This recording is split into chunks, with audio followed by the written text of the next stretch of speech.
안녕하세요. 오늘의 칼럼의 주제는 우울증 안전지대는 없습니다 라고 하는 제야로 말씀을 드리려고 합니다.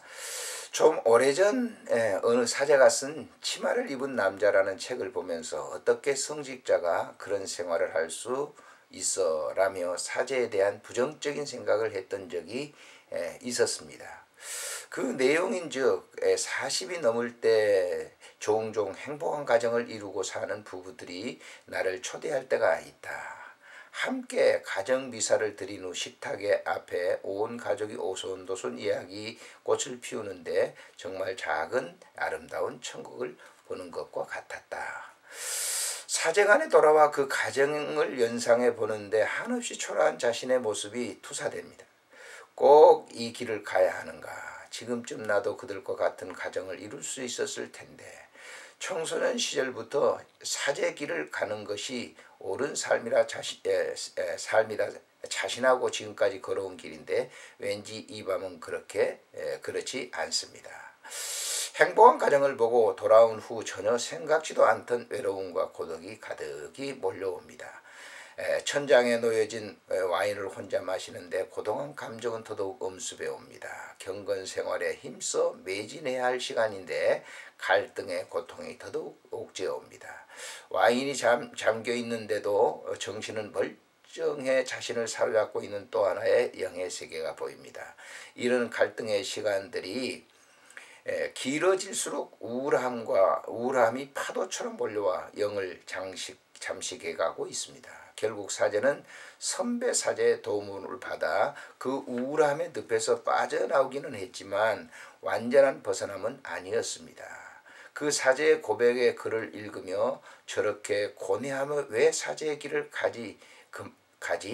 그만두고 말지 라고는 혼자 말을 했던 나에게 어느 날 그 소리 없이 찾아온 문제가 있었습니다.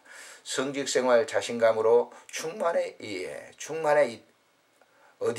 어떤 일이든 사역의 길을 가는데 걸림돌이 될 수 없다는 생각을 했는데 그런 자신감이 오히려 큰 올무가 되어 나를 옭아매고 있는 것을 봅니다. 한때 이런 것쯤이야 하고 큰 소리 쳤었는데 그런 자신감은 어디로 갔는지 한없이 초라한 모습 앞에 서 있음을 보게 됩니다. 어느 글에서 이런저런 생각에 붙잡히면 곧 우울증의 초기라고 하는데 혹시 그의 초기 증세는 아닐까 생각해 보기도 하지만 쉽게 내 속에 자리한 번뇌는 떠나지 않습니다. 이런 내 모습을 보며 우울증 안전지대는 없구나라는 생각을 해봅니다. 우울증은 빈부, 귀천, 남녀노소, 직위, 신분, 건강 질병을 따지지 않고 찾아오는데 이런 증세에 벗어나기를 기다리는 것은 매우 어렵고 힘든 일이 아닐 수 없습니다. 그러나 시간이 지나면 반드시 그 터널을 벗어날 것입니다.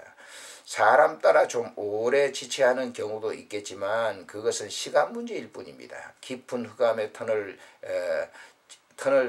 저쪽에는 빛이 있습니다.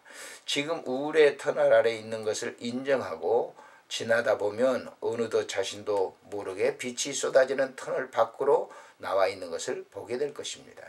이런 확신은 2000년 전 사목의 길을 걸었던 바울의 증언 때문입니다.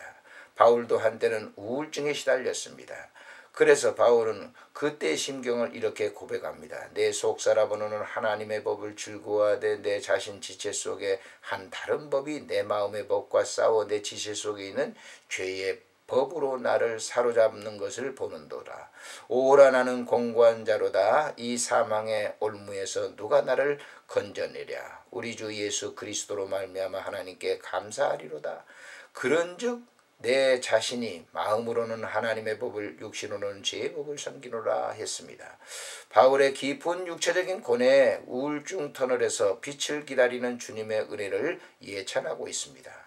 우울증에는 안전지대가 없습니다. 그러니 그 안전지대를 또한 통과하는 우리가 터널에 있다 할지라도 저 터널 먼 곳의 바깥에는 빛이 있다고 하는 것을 잊지 말아야 되겠죠.